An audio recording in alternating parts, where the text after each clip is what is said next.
네, 연말 투자 전략 굉장히 고민되실 겁니다. 내년에 어떻게 갈지, 또 시장이 어떻게 대응을 해야 되는 것이 맞는 것인지 고민이 많은 시기인데요. 뭐 공부하는 차원에서 한번 이런 컨텐츠들도 저희가 눈여겨볼 필요는 있겠습니다. 지금 여러분들은 핸섬 앤 리치 강황국 작가님과 함께하고 계십니다. 뭐 되게 부럽습니다. 뭐 여러 가지 부분에서 뭐 자유롭게 여행도 다니시고 연말에 또 다음 주 방송도 조금 쉬시면서 딱 갔다 오실 것 같은데요. 뭐 내년에 생각하시는 뭐 큰 계획이 또 있으신가요? 내년에요? 네. 이제 올해는 투자로 돈을 많이 못 벌었으니까 내년에는 좀 벌어야죠, 그걸로. 내년에는 네. 투자를 해서 어떻게 생각하십니까? 네. 당연히 뭐 그건 뭐 저도 PB로서의 뭐 저희 고객도 마찬가지시고요. 뭐 저도 마찬가지고 네. 뭐 투자 관련해서 좋은 수익을 내는 것은 당연히 저희 뭐 기본적인 일인데 네. 개인적으로 뭐 어떤 뭐 우리 투자 말고 콘트를 워낙 잘하시고 하니까 그 말고 네. 그냥 개인적인 어떤 뭐 다른 어떤 소원 뭐라 그럴까 뭐 기대 그런 게 있으실까요? 또 뭐 책 좀 쓰고 뭐 유튜브 만들고 네. 뭐 사업적인 면도 뭐 그럭저럭 몇 개 돌아가는 게 있어가지고 뭐 기대가 많이 됩니다. 20년에. 네. 준비하고 있으신 뭐 책에 대한 컨셉이나 그런 게 있으실까요? 일단 그 저희 어머니가 콘트를 가르쳐 달라고 하셔가지고 네. 제가 이제 열심히 가르쳐 드리고 이제 네. 그거를 좀 적어가지고 이만큼 적고 있습니다 지금. 이게 꼭 이렇더라고요. 이게 보통 한 반년 정도 시간이 있으면은 네. 한 4개월 정도는 이제 별로 하는 게 없다가 마지막 2달에 미친 듯이 막 쓰게 되는 거예요. 이렇게. 그래요? 예, 바로 지금이 그때입니다. 12월. 네. 그렇습니까? 그래서 태국 가가지고 이제 물에다가 이제 네. 발을 담그고 이제 노트북을 이렇게 막 하겠죠. 네. 어느 분께서 댓글을 이렇게 달아주셨어요. 어떤 분이요? 리치하기도 힘든데 핸섬하기까지. 정말 진짜 극찬이 지금 계속적으로. 이렇게 네. 다른 말을 하시는 분들은 너무 좋아합니다. 이렇게. 좋아하세요. 네네. 한 번 정도 그러면 이벤트로 다음에 한번 우리가 한번 지금 최근에 별로 이렇게 진행 못했던 이벤트가 있잖아요. 강원국을 찾아라. 그렇죠. 그것도 해야죠. 네, 우리가 네네. 한번 시간 예. 내서 이 시청자들 한번 이제 모시고 식사를 한번 할 수 있는 기회도 뭐 계속적으로 좀 하다가 제가 너무 이제 뜸했죠. 최근에 바쁘기도 했고. 그러니까 12월에 할 수 있을까 모르겠네요. 12월에 좀 1월에 하죠 또. 네, 그죠? 12월은 네. 조금 타이트한 것 같고요. 좀 뭐 타이트해요. 1월 정도 들어가면서 저희가 좀 시간을 보고 이게 이렇더라고요. 이제 그 뭐 크리스마스가 있고 뉴이어가 있고 그러니까 네. 바로 전날에 막 사람 소집하면은 또 그분들이 또 가족들한테 욕을 먹을 거 아니에요. 그죠? 네, 그렇죠. 이런 게 문제죠. 네, 그래서 저희가 뭐 계속적으로 그런 부분들은 정말 힘들 때까지 정말 할 수 없을 때까지 강원구를 찾아라 한번 해보겠습니다. 네, 다음 또 해야겠네요. 그죠? 네, 네네. 그래서 오프라인에서 이 구독자분들하고 같이 한번 자리를 하는 그런 시간도 마련해 보도록 하겠습니다. 하여튼 뭐 여러 가지 부분에서 시장은 또 그 작가님 같은 경우는 저희하고 공개적으로 10월 달에 사겠다 아예 오픈을 하셨고 네. 또 제가 작가님의 또 메인 또 관리 PB 아니겠습니까? 그래서 사신 걸 제가 봤어요. 네, 보셨죠? 또 수익이 나 계신 걸 제가 봤어요. 그래서 확실히 처음에 들어갔잖아요. 예, 처음에. 그래서 매매 타임을 정말 잘 잡으시고 실제 매매를 그렇게 하셨고요. 그래서 저도 좀 감탄을 금치 못했습니다. 자, 이제 뭐 사슬이 좀 길었습니다. 자, 두 번째 시간은 심층 인터뷰 시간입니다. 그렇죠. 오늘은 내년 연간 전망에 대한 부분과 뭐 시장에 대한 이야기 그리고 어떤 섹터를 좀 봐야 될지 좀 우리가 심도 있게 한 시간 아까 말씀드렸지만 조금 짧을 수도 있을 것 같다는 생각이 드는 정도의 내용인데요. 오늘 모신 분은 유진투자증권의 허재환 이사님 모셨습니다. 예, 안녕하십니까? 네, 안녕하십니까. 네. 이렇게 방송으로서 개인적으로 이렇게 뵙는 건 사실 저도 처음입니다. 뭐 이렇게 방송 하시는 건 제가 이렇게 많이 눈여겨뵙고요. 감사합니다. 늘 이제 뭐 여러 가지 통해서 이렇게 시장에 인사이트를 많이 주셔가지고 늘 저 아침마다 글도 잘 읽고 있습니다. 감사합니다. 예, 시장이 지금 뭐 중국의 뭐 위드 코로나 이런 부분 호재가 사실 뭐 꽤 계속 지속되면서 시장에서는 나올 만한 정책은 거의 다 나왔다라는 정도의 이야기가 나올 정도로 위드 코로나 관련된 뭐 중국의 정책은 굉장히 급진적으로 빠르게 정책들이 굉장히 공격적으로 많이 나왔습니다. 근데 이 경기 침체 이야기가 지속적으로 나오긴 했는데 이 주가가 어떻게 보면 좀 이제 반영을 어느 정도 우선은 했는지 왜냐하면 10개 정도의 최근에 그저께인가요? 10개 정도의 어떤 그 새로운 어떤 정책이 나왔음에도 불구하고 그날 상해 지수나 항생 지수 같은 경우는 쭉 빠지면서 좀 선반영을 한 듯한 느낌도 좀 들면서 숨고르기도 좀 들어가는 것 같았고요. 그래서 시장을 지금은 현재 시점에서 어떻게 이걸 좀 해석하고 읽고 가야 될지 한번 이야기를 좀 주시겠습니까? 저는 이제 지금 시장은 약간 위아래 모두 갇혀 있다고 생각을 좀 하고 있고요. 네. 이제 그 위로 못 가는 이유는 일단 뭐 바닥 대비해서 코스피 같은 경우에는 한 2,500대까지 한 15% 정도 올랐고, 네. 뭐 S&P 500도 한 12% 정도 올라서 약간 뭐 일반적으로 나타날 수 있는 뭐 그 어떤 반등의 어떤 평균치 정도는 일단 이미 올라와 있는 상태에서 이제 추가적으로 올라가기에는 뭐 침체에 대한 걱정들도 남아 있고 뭐 연준이 뭐 대단히 뭐 완화적인 이야기를 했던 것도 아니기 때문에 여기서 그 반등이 어느 정도 진행된 다음에는 위가 별로 좀 업사이드가 별로 없는 상황이어서 이제 최근에 뭐 침체라든가 네. 이런 이슈들이 좀 있었던 것 같고요.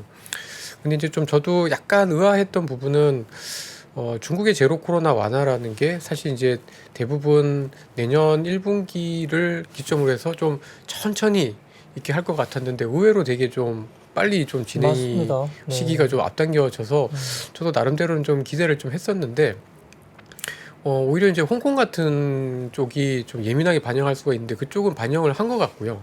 그러니까 바닥 대비해서 한 30% 올랐으니까 사실 이제 그 이전에 미국 어떤 그 이번에 지난달에 있었던 10월 CPI 지표가 워낙 또 좀 예상보다는 좀 낮아가지고 그거에다가 좀 반영을 한 측면이 있는 것도 좀 있는 것 같은데 좀 기대에는 못 미쳤던 것 같긴 합니다. 네. 근데 이제 제가 생각할 때는 아무래도 이게 중국이 제로 코로나를 좀 풀기는 해도 중국이 지금 갖고 있는 어떤 부동산에 대한 문제 네, 이런 거를 봤을 때는 뭐 좋아져도 뭐 아주 세게 좋아지겠느냐라는 어떤 그런 불안 심리 그리고 중국이 어쨌든 그 시진핑 3기를 들어서면서부터는 여전히 이제 뭐 공동부유라는 그래서 주주 가치나 어떤 그런 성장보다는 성장이나 이제 주주 가치보다는 평등이나 어쨌든 좀 사회의 어떤 불균형을 해소하는 쪽으로 정책들이 좀 가지 않겠느냐라는 그런 걱정들 때문에 사실은 이제 제가 생각할 때는 재료에 비해서는 주가가 좀 덜 반영을 하고 있다라고 좀 보여집니다. 그래서 좀 전체적으로 좀 위아래 모두 갇혀 있는 흐름이 아닌가라고 네. 보여집니다. 그 위아래 갇혀 있다고 하셨는데 그 사실 올해 1월부터 9월까지 장이 계속 빠졌잖아요. 근데 보통 이 주가라는 게 경제 6에서 9개월 후를 반영을 하는 건데 그럼 이제 그걸로 이미 올 경기 침체를 다 반영을 했다고 보시나요? 뭐 어떻게 보시나요? 그 아래에 막혀 있다는 거는? 저는 이제 꽤 반영을 했다라고 생각을 좀 하고 있고요. 그러니까 이게 이제 경기 침체를 어떻게 보느냐에 따른 좀 차이가 좀 있는 것 같습니다. 그러니까 정말 경기 침체가 예전처럼 전형적인 경기 침체라고 하면은 사실 조금 더 바닥이 네. 내려갈 수도 있는 네. 것 같은데 저는 이제 좀 되게 마일드한 리세션, 좀 완만한 경기 침체로 보고 있기 때문에 네. 꽤 많이 반영을 해서 사실 이제 아주 주식이나 이런 이제 자산 가격의 어떤 다운사이드가 그렇게 크진 않을 거다라고 좀 보는 입장이라서 이제 다운사이드 어떤 아래가 좀 갇혀 있다라고 좀 표현을 좀 해봤고요. 그러니까 제가 이제 생각할 때는 사실 이제 중국의 제로 코로나 완화도 시장의 어떤 바닥을 좀 막아줄 수 있는 요인으로 저는 좀 생각을 하고 있습니다. 네. 그 조금 전에 그 마일드 할 거라고 말씀하셨는데 또 어떤 분들은 엄청난 경기 침체가 온다 네. 이런 말씀도 하시더라고요. 네. 근데 왜 마일드 하다고 보세요? 그러니까 이번 경기 침체가 내년에 이제 다시 온다고 하는데 저는 성격이 많이 다른 것 같습니다. 네. 그러니까 이제 보통 경기 침체라고 하면은 쉽게 얘기하면은 이제 수요 파괴를 의미하는 거거든요. 그리고 이제 자산 가격이 엄청나게 폭락을 하는 네. 거를 의미를 하게 되는데 이제 주로 이제 수요 파괴에서 경기 침체가 많이 오게 되는 거죠. 근데 이제 이번에는 물론 이제 금리가 생각보다 굉장히 많이 이제 올해 올랐기 때문에 분명히 수요가 둔화가 되긴 하겠습니다만은 이번 경기 침체의 주범은 역시 좀 공급 측면에서 좀 찾아야 되는 게 아닌가라고 좀 보여지고 그리고 보통 일반적인 경기 침체 그러니까 뭐 예를 들면 기업들의 이익이 뭐 한 20%에서 30% 이렇게 감익이 되는 그런 사이클에서는 사실 이제 불균형이 되게 심했죠. 그러니까 네. 뭐 부채라든가 네. 뭐 자산 가격의 버블이 되게 심했다라든가 근데 이제 뭐 주식시장 측면에서 봤을 때는 뭐 빵류의 주식을 뭐 버블이라고 볼 수도 있겠지만 제가 보기에는 그래도 미국의 되게 우량한 기업들이 가격이 되게 좀 많이 오른 거라 이거를 전형적인 버블이라고 보기에는 저는 좀 너무 억울하다 뭐 이렇게 좀 말씀드리고 싶고 그다음에 무엇보다도 가게나 기업이 특히 이제 미국의 경우에는 2008년 금융위기 터지고 그렇게 부채를 늘리긴 늘렸지만 네. 아주 뭐 되게 심하게 네. 그다음에 뭐 전혀 그 능력이 없는 기업들이 막 부채를 많이 지는 그런 모습들은 나타나지 않았기 때문에 네. 이번에 경기 침체는 그러니까 아주 티피컬한 침체라고 보면은 말씀하신 대로 조금 더 밑으로 내려가는 게 맞는데요. 네. 저는 그런 형태는 아닐 가능성이 높기 때문에 조금 완만한 리세션으로 봐야 되지 않나 그렇게 좀 보고 있습니다.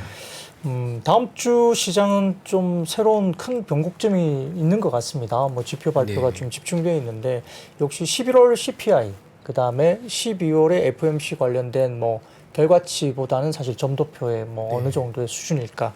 뭐 FOMC 전망에 대한 뭐 개인적인 어떤 뭐 이슈나 생각하시는 뭐 분석 이런 것들은 어떻게 있을까요?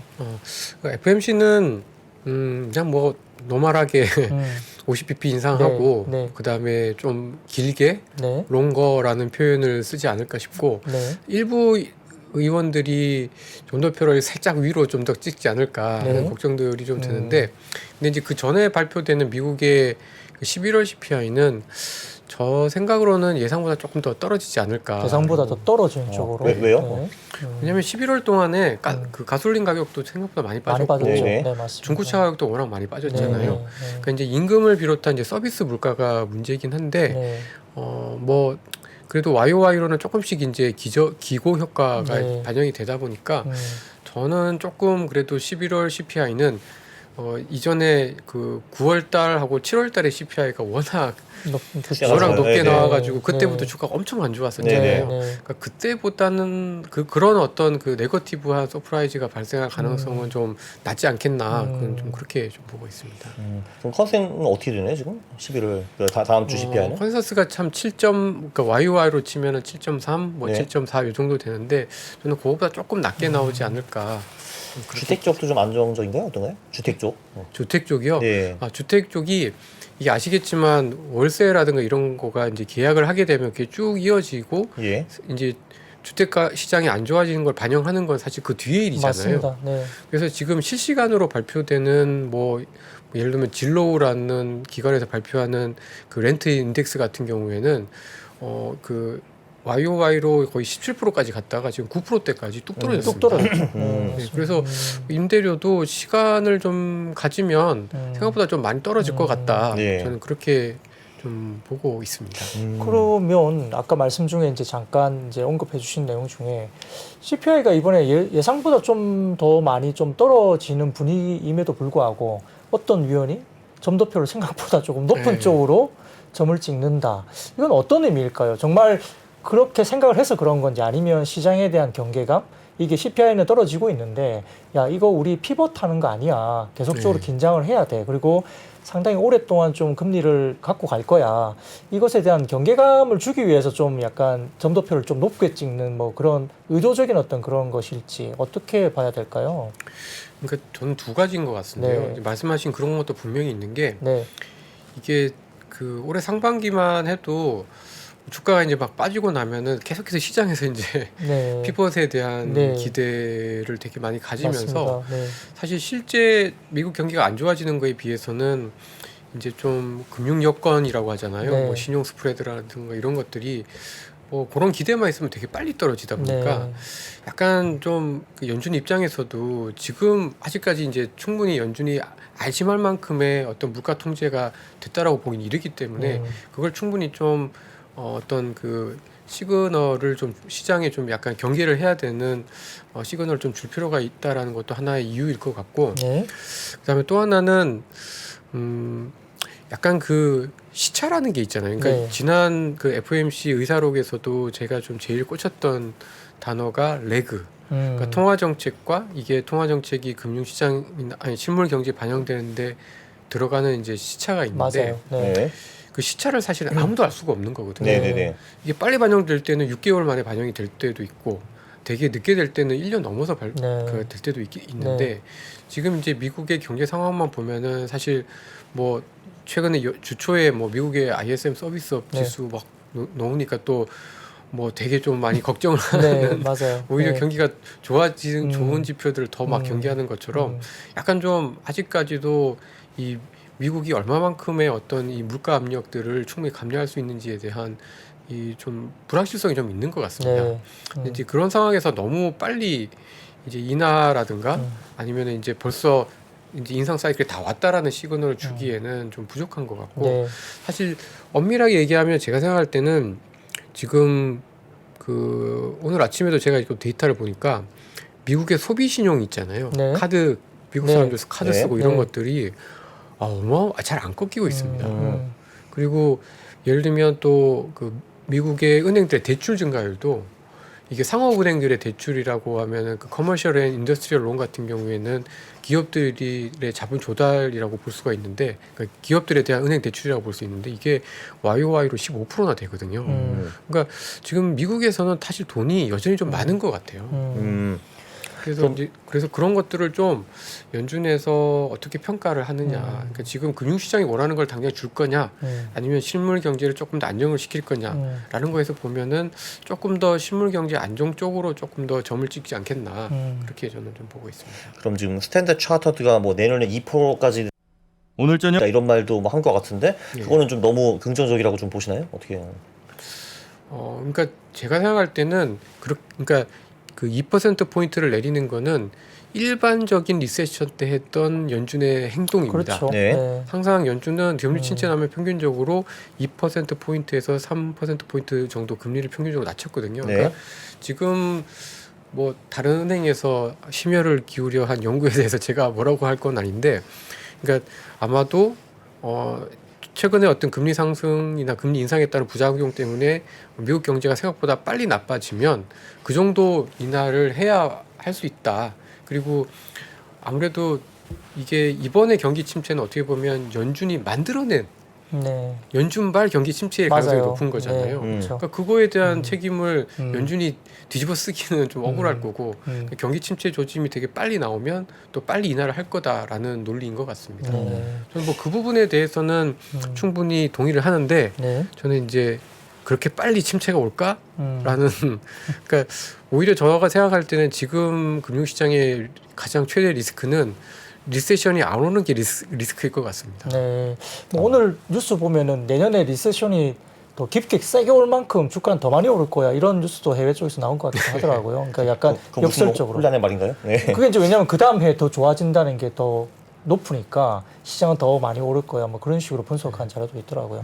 근데 최근 보면은 이제 그 미국 시장에서도 이제 노동 시장에서 노동 그 급여 임금 부분이 네. 이제 되게 높아서, 근데 네. 이제 사실 좀 뜯어보면 그 근로 시간은 줄어들었고요. 그다음에 임금은 또 상승을 많이 했어요. 그러다 보니까 이걸 이제 해석하는 게 이 퇴직금을 주는 입장에서 그 영향을 받았다. 그러니까 왜냐하면 노동 시간이 레이버 시간이 네. 줄어들었는데 급여가 많이 상승했단 말이에요. 그러니까 이게 순수하게 뭐 급여가 올라간 게 아니라 레이오프, 그러니까 해고를 많이 하다 보니까 일시적인 퇴직금이 많이 발생하면서 노동 시간이 줄면서 이제 이렇게 임금이 많이 올라가는 그런 현상으로 분석하는 사람들도 꽤 있더라고요. 뭐 그래서 이 인플레이션 관련된 부분들은 또 조금 뜯어볼 필요는 사실 있긴 한데, 네. 뭐 그거와 별개로 지금 보면 이제 아까 모두에 말씀 주셨던 이제 중국의 이제 코로나 예. 제로 코로나 정책이 좀 이제 풀리면서 완화로 이제 나올 만한 정책은 다 나왔잖아요. 그러면 이제 중국 쪽이 그렇게 좀 적극적으로 이제 좀 재정 부양이나 이런 것도 또 나가기 시작하면은 인플레이션을 잡기에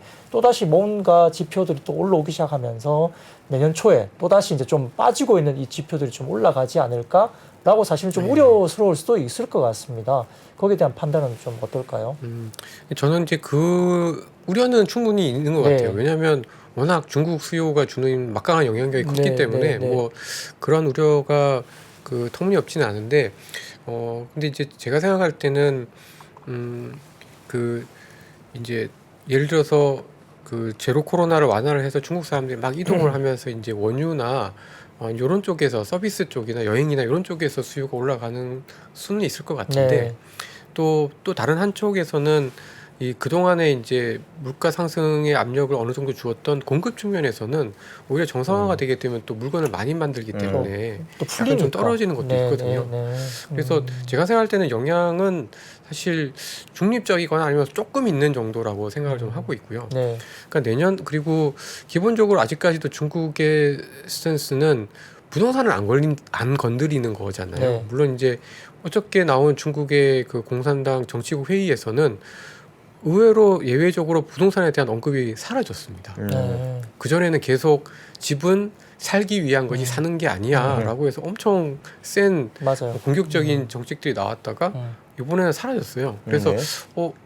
혹시 부동산을 좀 살리는 거 아니야? 뭐 이런 기대감들 좀 있는데, 네. 만약에 부동산 살리면 물가는 좀 생각보다 많이 올라갈 것 그렇죠. 같습니다. 소비가 확실하게 네. 올라올 거니까. 근데 네. 제가 생각할 때는 뭐 부동산은 지금 안 좋아지고 있으니까 안 좋아지는 걸 막는 정도라고 하면 뭐 그 물가가 대단히 높아지진 않을 걸로 저는 좀 판단을 하고 네. 있습니다.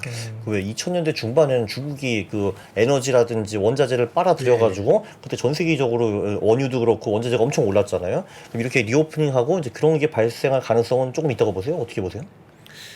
근데 이제 그때는 어떤 중국의 산업 구조가 이제 워낙 부동산 중심이었고 소비 네. 중심이 아니었었는데 지금 이제 중국이 부동산으로 성장하는 건 안 하겠다. 네.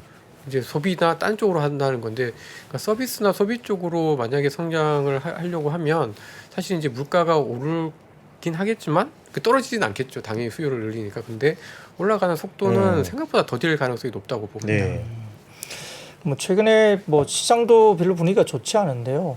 연간 전망 자료를 이제 대부분 이제 이 정도 되면 다 내시잖아요. 네. 내셨고요. 근데 거기에 표현이 그렇게 됐는지는 모르겠습니다만 예를 들어 이제 우리가 알고 있는 경기 침체, 이미 이제 예고된 경기 침체는 생각보다 우리가 느끼기에 그렇게 아프지 않을 수 있다. 뭐 이런 식의 표현들도 있을 수 있고요. 뭐 그런 부분에서 그 내년에 대한 경기 침체 아까 뭐 잠깐 언급을 주셨지만 뭐 마일드하게 보는 어떤 경기 침체 강도라든지 그리고 이제 내년 시장에 대한 큰 그림 뭐 예를 들어서 뭐 그래도 내년에는 뭐 상저하고라든지 어떤 여러 가지 큰 그림에서는 어떤 식으로 좀 러프하게 생각을 하고 계신가요? 그러니까 뭐 제가 이제 이번에 연간 전망할 때 제목을 올드 노멀의 귀환이라고 적어봤거든요. 네. 그러니까 전 올해보다는 내년에이 사실 이제 리세션이 오니까 사실 좀 걱정은 되고 사실 이렇게 리세션이 될 때는 사실 경험적으로 봤을 때 너무 바닥이다라고 일찍 얘기하는 건 되게 좀 네. 리스크가 컸던 것 같아요. 네. 오히려 틀릴 가능성이 네. 높고. 네. 근데 그래도 올해 금융시장을 많이 괴롭혔던 인플레나 그다음에 뭐 중국의 제로 코로나 이런 것들은 좀 완화가 될 거기 때문에 전체적으로 봤을 때는 올해 어떤 주식도 망가지고 채권도 망가지고 부동산도 굉장히 흔들리는 이런 대참사는 좀 진정이 되지 네. 않을까라고 좀 보고 있고 대신에 이게 코로나 이전에 어떤 그 저금리, 저물가, 저성장 다시 돌아가기는 굉장히 좀 힘들어졌다. 네. 그러니까 어떻게 보면 올해가 지각 변동이 한 번 있고요. 그래서 이제 평균 자체가 이렇게 바뀌는 게 나오고 이제 내년부터는 이제 평균 내에서 또 다른 새로운 어떤 균형점을 찾아가는 한 해가 되지 않겠나라는 점에서 올드 노멀의 귀환이라는 제목을 좀 지어봤고요. 이제 뭐 상저하고 뭐 상고하저 뭐 이런 이야기들 되게 많이 하게 되는데 저는 개인적으로는 내년은 이 중국 때문에 약간 사이클 좀 뒤죽박죽되지 않을까 네. 싶습니다. 네. 그러니까 약간 제로 코로나를 풀면 당연히 좋아질 건데 네. 좋아지는 만큼 또 확진자가 확 늘 거 아니에요? 그렇죠. 네. 왜냐하면 중국에서는 지금 백신 접종률이 딴 데보다 낮지 않습니까? 네.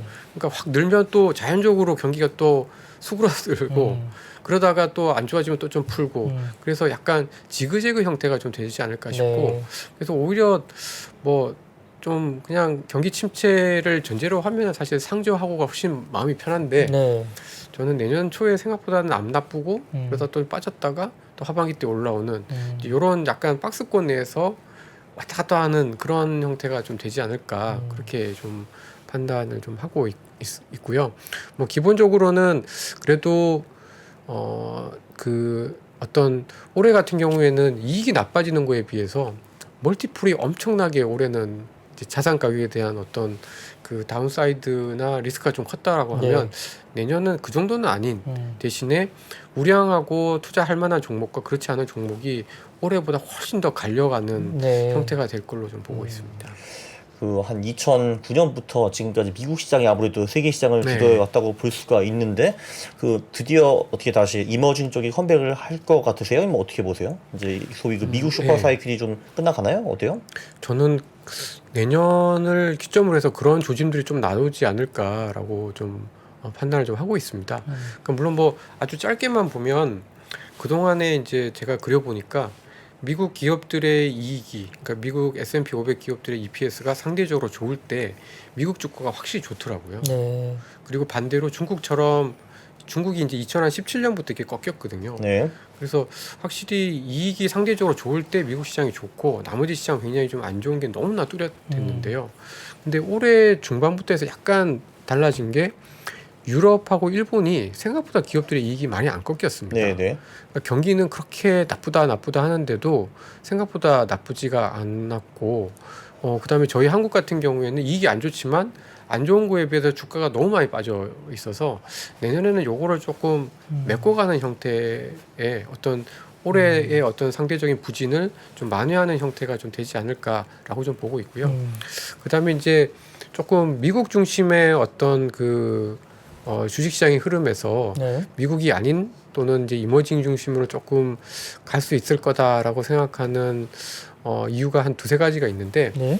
첫 번째는 일단 달러가 너무 비싼 것 같아요. 달러가. 네. 그러니까 지금 그 달러의 실질 실효 환율 기준으로 보면은 81년 이후에 가장 네. 비쌉니다. 음. 물론 뭐 내년도 미국 경기 침체가 되면 당연히 또 달러가 조금 더 강해지긴 하겠지만 올해만큼 달러가 더 강해지기는 굉장히 쉽지 않을 거다. 네. 그래서 달러의 어떤 고공행진이 어쨌든 멈춘다라는 거를 보면 이제 미국으로 갔던 돈들이 이제 이쪽으로 딴 쪽으로 좀 갈 가능성이 첫 번째로 있어 보이고, 두 번째는 지금 올해 팡류의 주식들, 미국의 빅테크 주식들이 엄청 떨어졌잖아요. 네. 저는 이게 약간 추세적이라고 좀 보여지는 게, 그렇다고 해서 뭐 팡류 주식이 계속 안 된다가 아니라 이제는 그런 유의 어떤 비즈니스 모델이 각광받던 시대가 좀 끝난 게 아닌가 싶습니다. 네. 그러니까 이제 저금리 저성장 국면에서는 이제 워낙 성장이 희귀하니까 성장을 할 수 있는 기업들에 대해서 프리미엄을 되게 많이 줬던 것 같고, 그 성장의 프리미엄을 대변하는 게 저는 구독자 수 네. 아니면 조회수 뭐 그 회원 수 네. 뭐 이런 거인 것 같고, 그런 거를 의미를 했던 게 구글, 페이스북, 아마존이었던 네, 것 같거든요. 근데 지금은 일단 그 임금이 높아지고 비용이 높아지고 지금은 어떤 자원을 확보하는 게 훨씬 더 우선시되는 시대로 사회로 전환이 되고 있기 때문에 이제는 그런 구독자 수로 성장하는 기업들의 성장 가치가 이미 많이 높아지기도 했지만 조금 약해지지 않을까라고 좀 보여집니다. 근데 그런 기업들이 지금 미국에 워낙 많잖아요. 네, 그렇죠.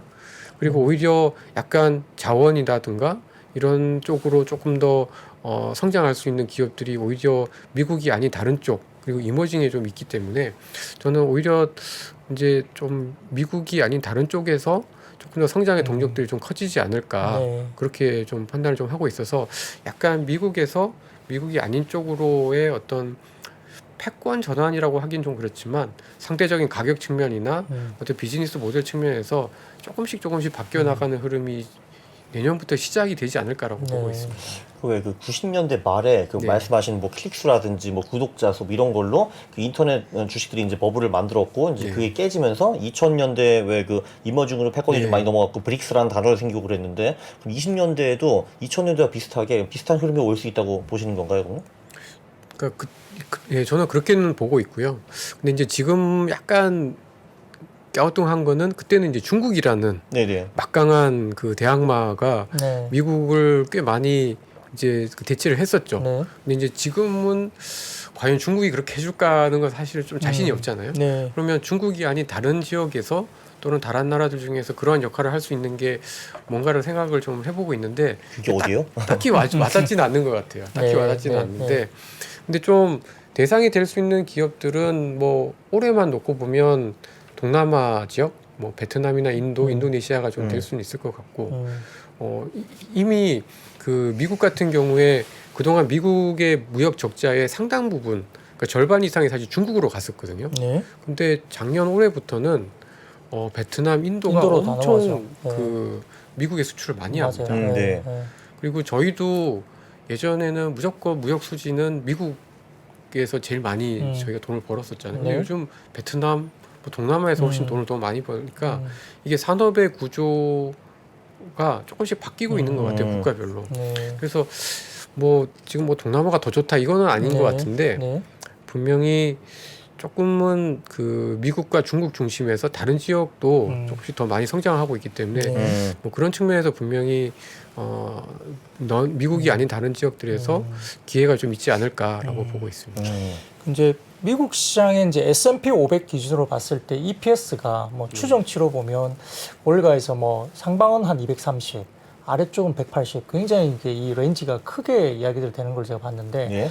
윗단 뭐 아랫단 극단적을 빼고 뭐 200포인트대 뭐 초반 210 정도를 봤을 때 뭐 적정한 밸류에이션을 보면 한 15배, 16배 정도 준다 했을 때 보면 3천 아니에요? 3천? 그래서 이제 주가가 빠지면 네. 이번에 이제 4천을 넘겼다가 이제 네. 어쨌든 베어마켓 랠리의 끝은 봤다라고 이제 이야기를 하면서 윌슨인가요? 그분. 네. 그러면서 이제 다시 빠지게 되면은 S&P 500은 한 3,400 정도는 네. 봐야 된다, 바닥을. 그래야만 이제 바닥을 확인하고 다시 올라간다. 이런 주장들이 나오고 있거든요. 근데 이제 상대적으로 지금 내년 같은 경우에는 난 US, 그러니까 미국 시장이 아닌 뭐 신흥시장이나 아시아 시장, 우리나라 마찬가지고 이쪽이 상대적으로 좀 내년에는 괜찮을 것 같다. 상대적으로 미국에 비해서는. 그렇게 본다면 S&P 500이 만약에 뭐 3,400 정도까지 빠진다고 했을 때 저희가 뭐 견딜 수 있을까? 뭐 그 분위기에서. 예. 그리고 또 저점은 또 어느 분기 정도에 저희가 좀 어느 정도 잡을 수 있을지 그것도 좀 궁금은 하거든요. 근데 뭐 미국 시장이 네. 지금 4천, 3,900인데 네. 3천 뭐 2, 300까지 빠지면 사실 저희도 당연히 충격이 그럴 있고 것 이거 같네요. 피할 수는 네. 없을 것 같습니다. 네, 네, 네. 근데 이제 그래도 그 미국이 아닌 미국이 다른 지역들이 내년에 좋다라고 할 때는 미국은 사실 좀 플랫한 그러니까 미국이 나쁘지는 않고 약간 이제 플랫한 상태에서 다른 이제 국가들이 이제 조금 더 올라가는 그렇다고 해서 막 20% 30% 이렇게 가는 건 네, 아니고 네. 뭐 한 5에서 한 15% 네. 정도 올라가는 그 정도의 형태가 되지 않을까 싶고 음. 이제 저는 이제 미국 시장 같은 경우에는 조금 걱정이 되는 거는 내년에 저는 이제 침체의 종류가 다르다라고는 보고 있지만 그래도 너무 침체가 올 수 있다라는 가정이 있는데도 불구하고 이익에 대한 어떤 하향 조정이 너무 안 됐어요. 네. 평균적인 컨센서스가 너무 높아서 네, 맞습니다. 약간 지금 만약에 이익이 조금만 나빠졌다라는 걸 감안했을 때 지금 PER은 사실은 좀 비싸죠. 좀 높은 것 네, 같아요. 그래요. 네, 그리고 금리가 지금 오늘 최근 한 달 동안 너무 많이 빠지긴 했지만 그래도 적정한 수준이 뭐 3% 중반에서 4% 그러니까 10년 기준으로 그 정도라고 하면은 사실 PR이 조금 더 빠져도 될 것 같거든요. 네. 그래서 약간 미국은 조금 비싸다. 그러니까 물론 이제 미국 시장 내에서 싼 주식들은 괜찮겠지만 네. 뭐 이미 비싼 고 밸류 주식들은 많이 빠졌고 뭐 이런 것들도 있지만 지금 사실 필수 소비재조차도 되게 비싸잖아요. 네. 그래서 사실 미국 시장 자체를 가격으로만 보고 들어가기는 되게 쉽지 않고 네. 미국은 이제 미국은 미국이다라는 컨셉하에 굉장히 센 애들만 좀 괜찮지 않을까라고 보여지고 오히려 그래서 좀 미국은 1분기 때는 약간 이번에 1월 달에 4분기 실적 나오면은 조금 한 번 더 두드려 맞지 않을까 네. 하는 걱정은 좀 들고 네. 대신에 이제 그 저희 한국이나 아세안 쪽은 저희 수출 보시면 아시겠지만 되게 빨리 나빠지고 있잖아요. 네, 맞습니다. 그래서 오히려 내년 상반기 때 수출 기업들 같은 경우에는 좀 먼저 바닥을 찍지 않을까 하는 네. 기대를 좀 먼저 하고 있습니다. 네. 그래서 만약에 상반기 때 저희 한국 수출에 저점이 나온다라고 하면은 적어도 1분기 정도가 사실 한국 주식이나 조금 선행해서 예, 네. 동북아 주식 같은 경우에는 조금 더 기회가 있을 것 같고요. 또 올해는 사실 인도나 인도네시아 시장 워낙 좋았잖아요. 네. 뭐 최근에 약간 좀 주춤하긴 합니다만은 대신에 이제 동북아 시장이 엄청 힘들었는데 뭐 유가도 뭐 어쨌든 지금 최근에 들어서 많이 떨어지고 네. 이제 이런 걸 보면은 내년에는 오히려 좀 동남아도 뭐 구조적으로 나쁘지 않지만 동북아 쪽으로 조금 더 좀 기업들 이익 마진이 좀 더 좋아지지 않을까 그렇게 저는 좀 기대를 하고 있어서 내년 상반기 때는 뭐 일본, 한국, 대만 요런 쪽이 인도나 인도네시아보다는 좋지 않을까라고 좀 기대를 좀 하고 있습니다. 지금 이 한국 기업들이 분명히 좀 싼 거 같기는 한데, 근데 이제 그렇다고 해서 계속 지지부진하고 있잖아요, 사실. 네. 그 뭐 반전 드라마를 위해서 다시 좀 어떻게 오르기 위해서 뭐가 와야 될까요? 이제 뭐 근데 이제 내년에 저는 또 좀 중요한 화두로 부동산을 좀 생각을 좀 하고 있는데요.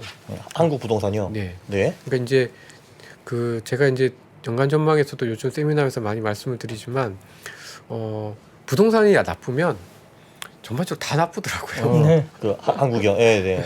그러니까 뭐 자산의 80%가 거기 있으니까. 그러니까요. 네. 그리고 뭐 미국의 경우에도 부동산이 안 되면 대부분 돈이 그 부동산이라는 게 워낙 규모가 크고 하기 때문에 이게 돈이 잘 안 돌면서 실물 경기가 좋아지는데 되게 시간이 많이 걸립니다. 네.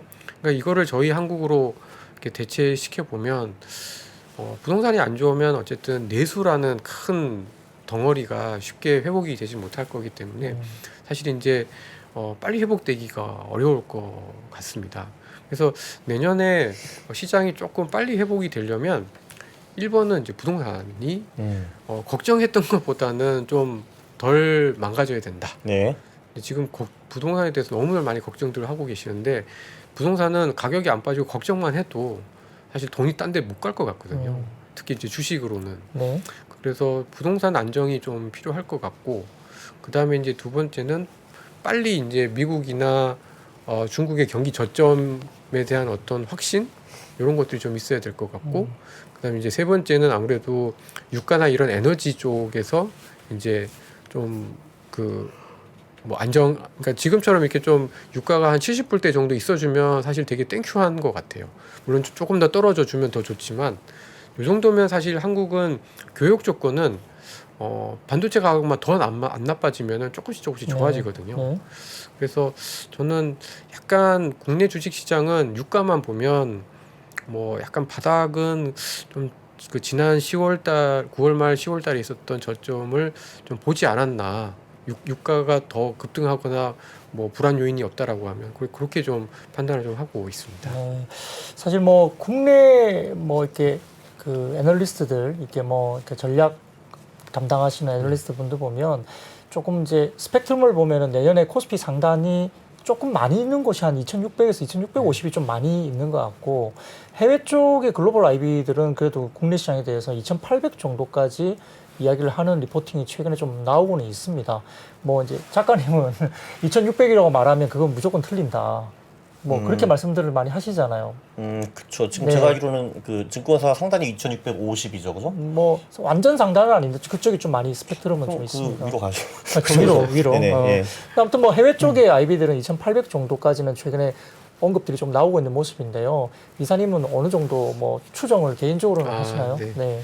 그러니까 제가 자료는 2,300에서 2,700으로 냈고요. 네. 이렇게 해서 세미나 다니니까 약간 그 자금 집행 기관들 있잖아요. 네, 네. 그래서는 너무 높게 보는 거 아니에요. 네. 이렇게 말씀들도 하시고. 근데 이제 제가 그 생각하는 2,300에서 2,700에 대한 근거는 그러니까 이제 보통 저희 한국이 그 연간의 코스피 영업이익하고 연간의 일평균 코스피랑 그려보면은 굉장히 상관관계가 높습니다. 그러니까 저희는 리레이팅 이런 거 없고요. 온리 기업 실적에 그러니까 기업 실적이 레벨업 되면 주가도 레벨업 네. 된다. 이거를 그대로 보여주는 시장인 것 같습니다.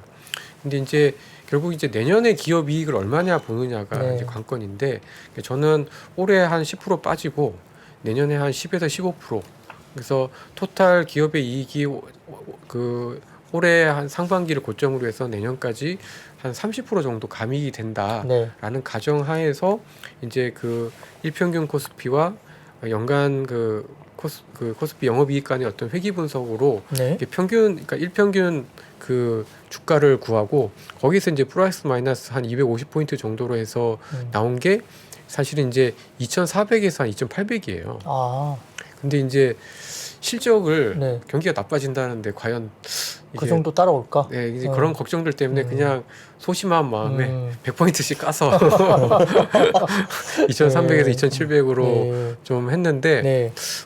그냥 실적만 보면 그러니까 만약에 내년이 정말 마일드한 리세션이다. 그리고 그 한국 수출이 내년 한 1분기 정도, 내년 상반기 정도에 바닥을 좀 빨리 쳐준다. 그래서 뭐 하반기 때 진짜 반도체 경기가 좋아진다라고 하면은 뭐 코스피 2,700, 2,800이 너무 불가능하다고는 저는 보지는 않고 있습니다. 네. 저는 사실 전망치를 보면은 그러니까 지금 저도 한 10개 정도 전망치를 본 것 같은데 네. 거의 다 비슷한 레인지로 하거든요. 근데 네. 아니 뭐 어떻게 여기는 못 쓰나 해가지고 뭐 하시고 그런 건가요? 어떤 어떻게 다 이렇게 비슷하게 나와요, 그게? 왜냐면 보통 이제 그렇게 하면 어떤 사람은 네, 보통 맞아요. 상단보다 많이 낮거나 많이 높게 나올 수도 있을 것 같은데 저는 국내 증권사에서 그걸 본 적이 없는 것 같아요. 다 맨날 여기에요. 근데 어떻게 왜 그런가요? 일단은 대부분 다 눈치를 일단 좀 보는 건 사실이고요. 확실히 수치 말고. 네. 이건 튀지 않는다. 그러니까 네. 저도 이렇게 딱 그 2,400에서 2,800 쓰려고 하니까 네. 너무 딴 데서 레인지가 너무 낮은 거예요. 그래서 네. 이거 이렇게 썼다가 네. 너무 강세론자로 또 이렇게 하면 안 될 것 같아가지고 네. 막 그랬는데 약간 눈치를 보는 것도 사실 좀 있고 음. 그다음에 이제 대체로 보면 이제 그 가정이 좀 비슷한 것 같아요. EPS나 뭐 이런 것들도 뭐 시장에서 공동적으로 좀 공유를 하니까요, 그죠? 네. 네. 그리고 이제 너무 지수단에 대해서 극단적으로 네거티브하게 쓰는 거에 대해서는 대형사일수록 되게 불리합니다. 그러니까 이제 만약에 2,000 깬다라고 얘기하면은 이제 막 영업점에서 난리가 나는 거죠. 이거 가지고 어떻게 장사를 하라는 거냐. 뭐. 그 대신 극단적으로 높게 쓰고 맞으면 스타가 될 수가 있잖아요. 네. 네. 근데 이제 그럴 자신은 또 없는 거죠. 네. 아니 이제 생각해 보면 네. 그 코로나 사태가 터졌을 때 2020년 3월인가 그때 터졌을 때 1460 갔을 때 모증권사가 코스피 800포인트 목표 리포팅도 했었어요. 그분은 어디 가셨는지 제가 모르겠는데 지금 그분은 살아계신가요 지금? 잘 모르죠 뭐. 근데 이제 그런 시기도 네. 있었습니다. 그러니까 네. 이제 사실은 되게 어려워요. 이걸 뭐 어떻게 맞추겠어요. 뭐 항상 시간이 지나면서 EPS도 바뀌고 다 계속 바뀌는데 그걸 내년도 되기 전에 지금 전망 자료를 낸 건데 내년의 상황이 어떻게 될지는 뭐 여러 가지 EPS가 바뀌면서 뭐 오르락내리락 하겠죠. 그런 것들은. 근데 이제 평균적으로 봤을 때 이제 뭐 예를 들어서 PBR 0.8배 정도는 뭐 깨면은 바닥 네. 정도 된다. 그리고 코로나 시점하고 이렇게 했을 때 대반 아마 한 0.73 뭐 PBR 정도 되면 완전 바닥이다. 뭐 이런 이야기는 하더라고요. 분석 툴로서는. 코로나 때가 0.73이었고, 네. 그렇죠. 그다음에 2008년 그때가 0.8인가 뭐 그랬어요. 네, 그러니까 이제 0.8 이하 정도 내려가면은 그래도 바닥권이니까 그렇죠. 그 정도면 시장을 사야 되는 거 아니냐 뭐 그런 그죠, 뭐 네. 기본적인 틀은 좀 있는 것 같고. 0.8 사면은 1, 2년 후에 무조건 더 보니까요. 네네. 0.8 이하에서는 무조건 벌어 1년 네, 뒤에. 맞아요. 근데 그건 역사적으로 나왔으니까. 근데 물론 이제 반복되는 것은 좀 별개의 문제이긴 하지만 그런 것들 때문에 비슷한 툴에서 바라보는 건데 이제 과연 이제 EPS를 어떻게 보느냐가 이제 달린 거겠죠. 네. 그게 이제 편차가 있으면 아래 위로 다르겠죠. 그런 게 아닌가 생각은 듭니다. 그왜 그 2015년부터 이제 조금 전에 말씀하셨는데 네. 그 황 주식이 사실 글로벌 주식을 전부 다 네. 주도를 했잖아요. 네. 근데 이제 말씀하신 대로 이제 한 작년 말인가 그때부터 좀 많이 네. 떨어졌고 그 대신에 이제 뭐 엑소모빌이라든지 그 에너지 친구들이 다시 뭐 화려한 컴백을 한 것 같아요. 뭐 올해 상반기도 그렇고 이제 그게 어떻게 좀 지속적이라고 보세요? 아니면은 이제 흐름이 아예 뒤바뀌었다고 보시나요? 어떻게 보세요? 보통 그 제 경험상 그 해 한 해 되게 제일 강했던 테마나 주식이 그 다음에도 좋아지기는 되게 어렵습니다.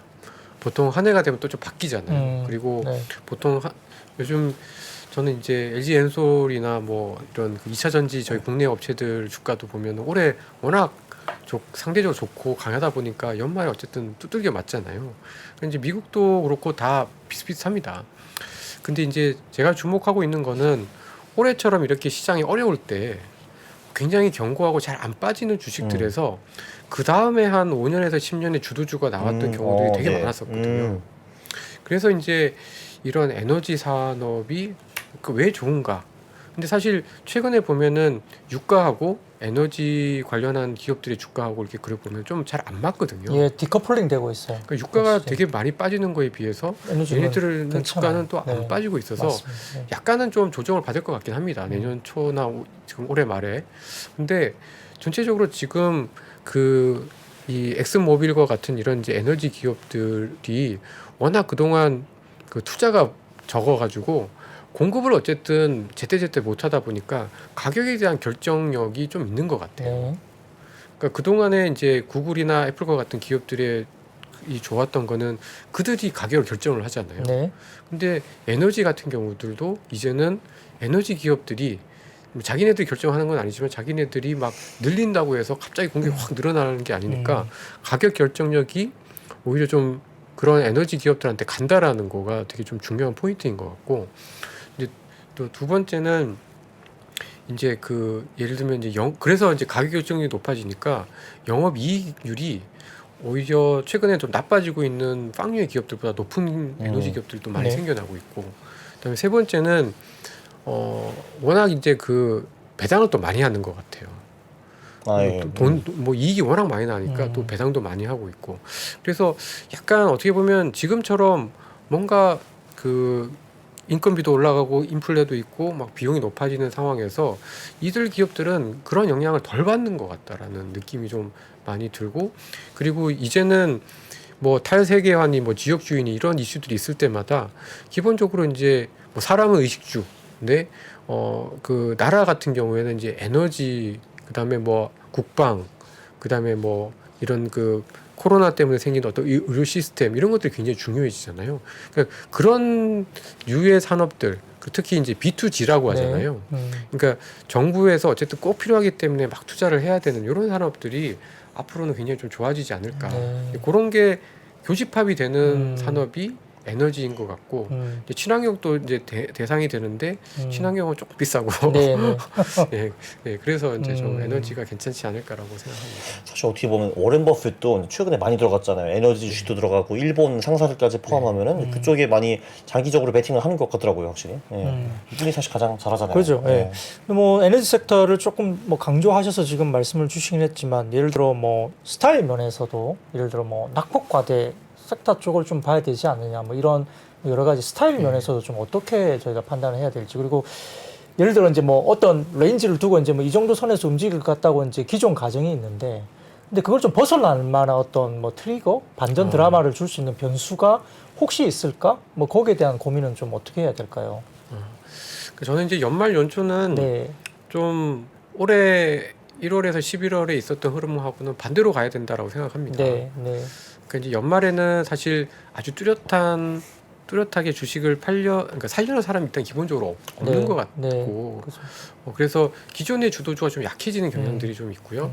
그리고 반대로 또 뭐 대단히 파는 세력들도 좀 없는 상황이기 네. 때문에 올해 1월부터 예를 들어서 11월 말까지 제일 약했던 섹터들이 좀 올라가고 12월에는 그다음에 그때까지 제일 강했던 섹터들이 연말까지는 좀 약해지는. 네, 그래서 전 최근에 이런 2차 전지 쪽이 조금 약하고 대신에 뭐 카카오, 네이버 네, 많이 이런 쉬었던. 쪽 예. 이게 올라오는 게 사실은 좀 약간 그 연말에 나타나는 어떤 패턴이랑 되게 좀 비슷하다라고 생각을 하고 있어서 네. 일단 그쪽을 좀 단기적으로 봐야 되지 않나. 그리고 대신에 이제 내년 초에 한번 뭐 그동안에 많이 올랐던 업종들이 좀 빠져주면 오히려 그때가 다시 기회가 되지 않을까라고 좀 보고 있고요. 이제 이런 전망들, 사실 이제 제가 이제 우스갯소리로 이제 사람들한테 연간 전망 해야 된다. 저희는 이제 해야 되잖아요. 네. 뭔가 이제 어쨌든 틀리든 맞든 가이드라인을 줘야 되는데, 아니 이거 맨날 틀리는 거 왜 하죠? 이렇게 네. 말씀을 드렸는데, 틀리는 이유는 결국 이제 가정이 틀리는 거잖아요. 네. 근데 이제 올해, 그러니까 내년을 봤을 때 가장 틀릴 수 있는 가정 중에 하나는 제가 아까 처음에 말씀드렸던 것처럼 리세션이 안 오는 경우. 네. 그래서 오히려 파월이 그냥 뭐 5에서 5.25에서 금리를 멈추는 게 아니라 한 번이나 한 번 더 올리는 경우, 이렇게 되면 한번 시장에 또 크게 난리가 날 것 같고, 그 다음에 또 한 가지 가정은 이제 유가입니다. 네. 네. 그러니까 아직까지는 이제 유가가 좀 얌전할 거로 다들 보는 거잖아요.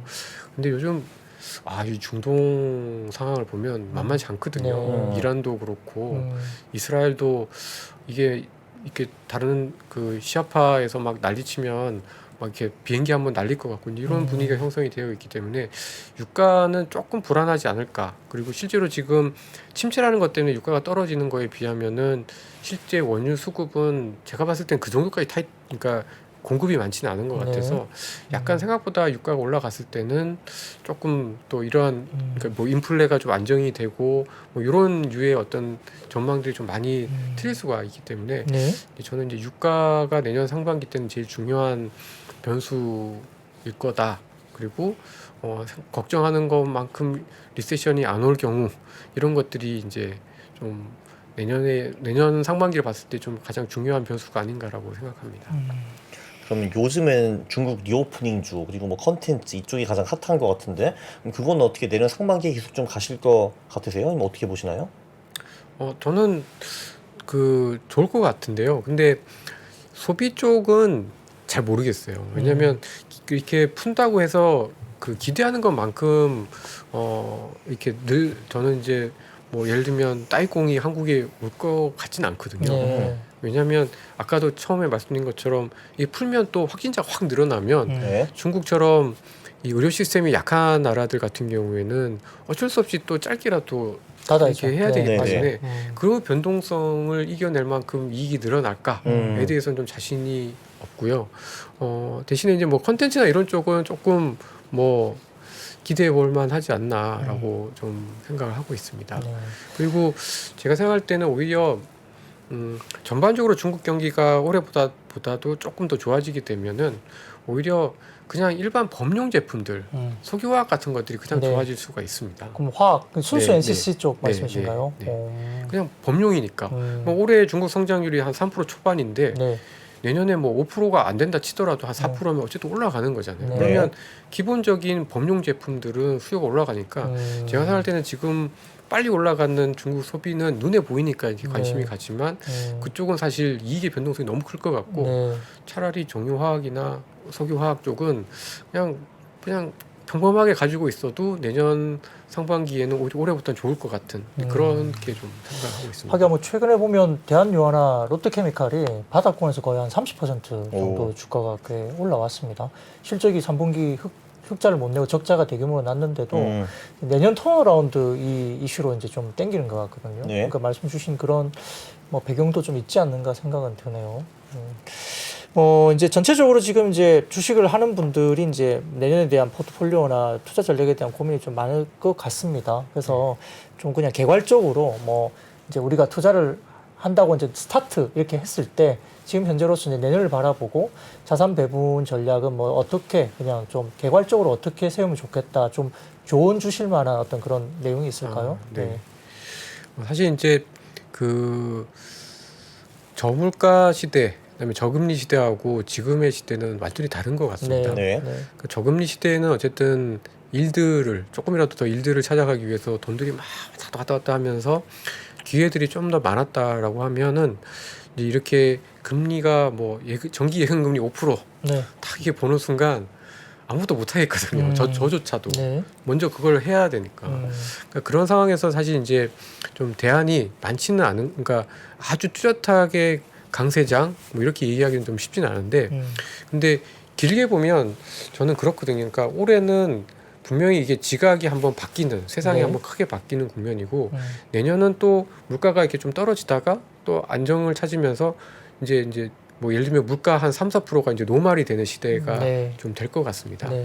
근데 그렇게 되면은 또 기회는 좀 있을 것 같고요. 그리고 지금 제일 중요한 변화는 일단은 자산을 좀 많이 깔고는 있어야 될 것 같아요. 네. 뭐 지금은 예금도 좀 해야 되고, 근데 예금을 넣어둬 버리면 좀 묶이잖아요. 네. 1년 이상. 네. 정기 예금 금리가 5%인데 이거 1년 놔둬야 되잖아요. 그러니까 오히려 이제 일부는 그렇게 정기 예금을 하되 또 내년에 또 침체에 대한 어떤 리스크 이런 걸 감안하면은 뭐 채권도 조금 저는 분명히 좀 필요하지 않을까 싶고, 저는 개인적으로는 물가 연동 채권은 되게 좀 괜찮을 것 같습니다. 그러니까 물가가 어쨌든 2% 3% 정도 되는데 뭐 예전보다는 QE나 이런 거 안 하니까 실질 금리가 어쨌든 높아질 거란 말이에요. 그렇죠. 그러면은 적어도 제가 생각할 때는 은행 예금만큼 괜찮을 수 있는 상품이 물가 연동 채권이 될 거다라고 좀 보고 있어서 이런 예금 상품, 그다음에 채권 상품, 그다음에 저희가 또 봐야 될 게 이제 주식인데, 네.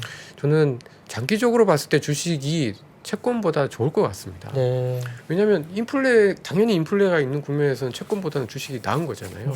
그러니까 물가가 너무 높아지거나 뭐 이렇게 변동할 때야 당연히 주가가 안 좋지만 어느 정도 떨어지고 난 다음부터는 주식에 대한 매력 그리고 이런 것들이 좀 살아날 거기 때문에 아마 내년은 예금, 채권, 주식을 잘 배분하는 한 해가 좀 돼야 될 것 같고, 주식 측면에서는 아까 좀 말씀드렸던 것처럼 지금 이제 주도주가 바뀌어가고 있는 것 같아요. 뭐 에너지가 주도주다라고 말씀드리고 싶진 않지만 에너지도 주도주가 될 수 있는 여러 산업들 내의 한 부류다. 이 정도로 좀 말씀을 드리고 싶고, 그리고 뭐 제가 오늘은 뭐 되게 많이 말씀을 드리지 않았는데 어쨌든 이렇게 물가가 높아지는 가장 중요한 변수가 저는 고령화라고 생각하고 있거든요. 네. 그러니까 고령화. 고령화. 네. 네. 그러니까 사람이 늙어가면서 이제 인력 시장에서 이제 빠져나가는 그렇죠. 거죠. 네.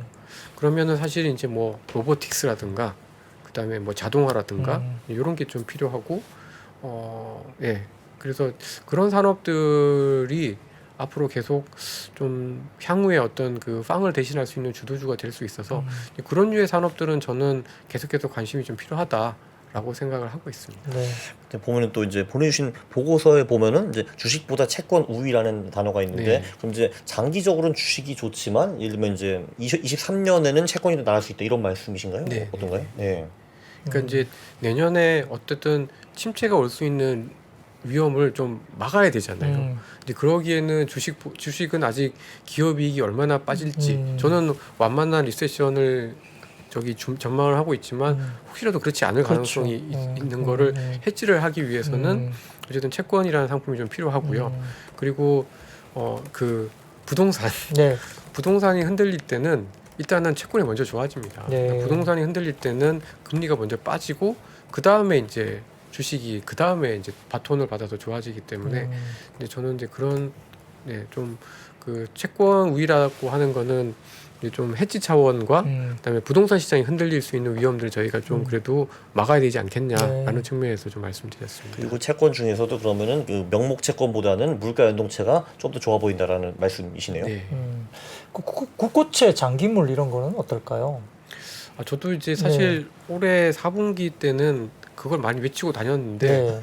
지금 금리가 너무 많이 빠져가지고 네. 이거 이 금리에서 얼마나 더 빠질까라는 걱정이 막 들어서 사실 약간 좀 지금 그러니까 이제 10월 달만 해도 미국 국채 금리가 4.5까지 갈 때는 되게 좀 할만했죠. 할만했다라고 네, 생각했는데 4.5니까. 네. 이게 갑자기 한 달 만에 막 80bp, 90bp 이렇게 네, 빠지고 나니까 여기서는 조금 그렇다라는 좀 느낌이 들고 현재는 근데 이제 국내는 좀 그래도 가능할 것 같은 게 이제 미국보다는 저희의 어떤 가계부채 상황이나 지금 수출이 둔화되는 속도가 워낙 빠르기 때문에 약간 국내는 그래도 조금 더 할만하지 않나라고 보고 있어요. 근데 진짜 좀 희한한 게 아니 그 이제 단기 금리도 이제 5% 가네만에 이러고 네. 있고 인플레이션도 뭐 4% 5% 이러고 그거보다 더 높을 수도 있는데 어떻게 장기 국채 금리가 그거밖에 안 될 수가 있나요? 그게 이제 두 가지죠. 그러니까 그만큼 실질 성장 네. 그 경기가 되게 나쁠 거다라고 반영을 하는 되게 게 나쁠 거다. 네. 이게 하나가 있는 것 같고 그러니까 저는 이제 그 이유가 보통 금융시장이 반영하는 건 바로 직전의 어떤 위기나 직전의 침체의 경험이 굉장히 많은 영향을 줍니다. 예. 그러니까 직전에 코로나 때 아니면 그 2008년 금융위기 때 이게 나빴을 때 어떤 실질금리는 이렇게 원래 실질금리라는 게 진짜 침체가 아니면 플러스여야 되는데 그죠. 예. 그 위기 이후에 완전 마이너스로 되게 오랫동안 있었잖아요. 그죠. 금리 자체가 빵이 되니까요. 그냥. 네. 예. 그러니까 그 경험에서 주는 트라우마가 되게 큰 것 같습니다. 뭐 일부에서는 또 이제 뭐 리츠 가격도 뭐 너무 많이 빠졌다. 뭐 액면가 안 되는 리츠도 있기 때문에 오, 예. 그것도 뭐 사볼만하다. 뭐 이런 이야기도 저도 이제 듣기도 했고 이제 뭐 아까 말씀드렸던 국고채 장기물을 샀다가 이제 뭐 금리가 만약에 확 빠지면 빵이 되면 채권을 판다. 그냥 채권을 팔아버리면 되는 네, 거죠. 그죠. 채권에서 수익을 낼 수 있으니까 뭐 그런 식의 전략도 말씀하시는 분도 제가 듣기는 했는데 말씀하셨듯이 이제 단기에 최근에 좀 이렇게 많이 금리가 확 빠져 있으니까 그럼 지금 자리에서 이런 생각은 좀 들 수 있는 뭐 그런 국면은 맞는 것 같습니다. 이게 사실 뭐 되게 여쭤보고 싶은 이야기라든지 또 뭐 많은 이야기가 담겨 있는 거잖아요. 연간 전망이나 시장 뭐 그 자산 얼로케이션 이런 부분들이 있는데 참 한 시간 내에 이렇게 말하는 게 참 게 어떻게 보면 되게 좀 시간이 되게 너무 짧고 아쉬운 부분도 분명히 있습니다만 그래도 어쨌든 연간 전망을 토대로 해서 많은 부분들을 그래도 좀 이렇게 말씀 주셔가지고 큰 틀에서는 좀 그림을 좀 그래도 그릴 수 있는 정도의 시간이 아니었나 싶습니다. 이 보고서는 어디서 다운받을 수가 있나요? 이거 굉장히 좋은 보고서인데요. 아니, 저희 홈페이지에서도 되고 뭐 FN 가이드 이런 데도 나오고. 네, 제가 파일 찾아갖고 저는 있어요. 네.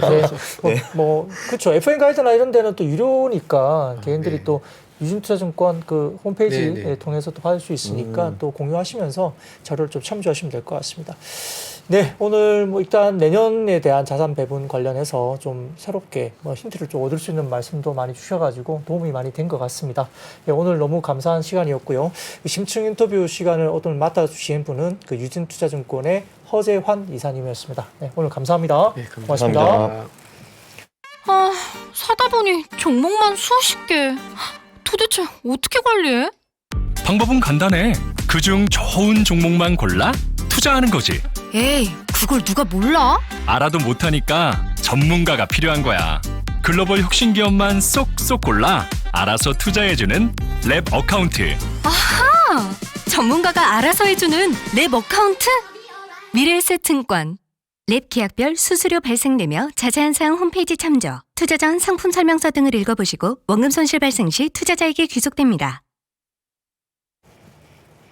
네, 작가님은 이번에 태국을 가시고요. 네. 예, 저는 내일 이제 대구를 갑니다. 그 전국 투어, 3프로TV 전국 투어 대구 일정이 내일 있거든요. 그럼 거기 한 4만 명 정도 오겠네요, 그러면? 뭐 저 때문에 오신 건 아닐 것 같고 7만 명은? 모르겠습니다. 아무튼 뭐 네. 많은 분들이 참여해 주실 것 같은데 아마 대구 광주 일정이 이번 주말에 있습니다. 그래서 저는 네네. 내일 대구를 내려가는데 그쪽에서 또 오프라인 쪽에서 또 뵙는 분들이 많이 계시고 하면 토요일 또 대구, 일요일 광주 이렇게 되네요. 아마 그럴 것 같습니다. 예, 네. 일정이 그럴 것 같습니다. 그래서 작가님은 태국 잘 다녀오시고 한 주는 저랑 못 뵙겠네요.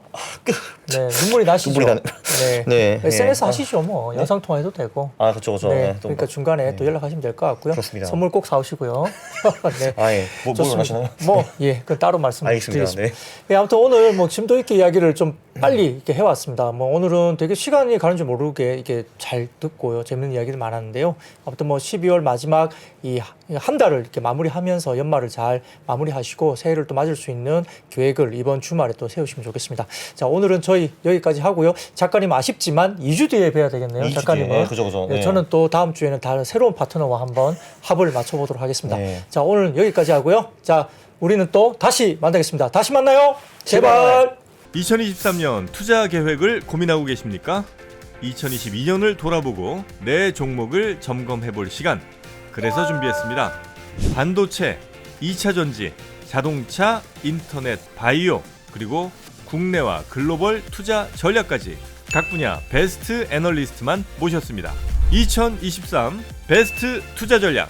이번 강의는 사전에 설문조사를 통해 투자자분들이 진짜 궁금해하는 내용을 담았습니다. 12월 22일 목요일까지만 제공되는 3프로TV 다이어리 캘린더 세트와 수강료 37% 할인 혜택을 절대 놓치지 마세요. 자세한 내용은 영상 하단 링크 또는 네이버에 3프로TV를 검색하세요.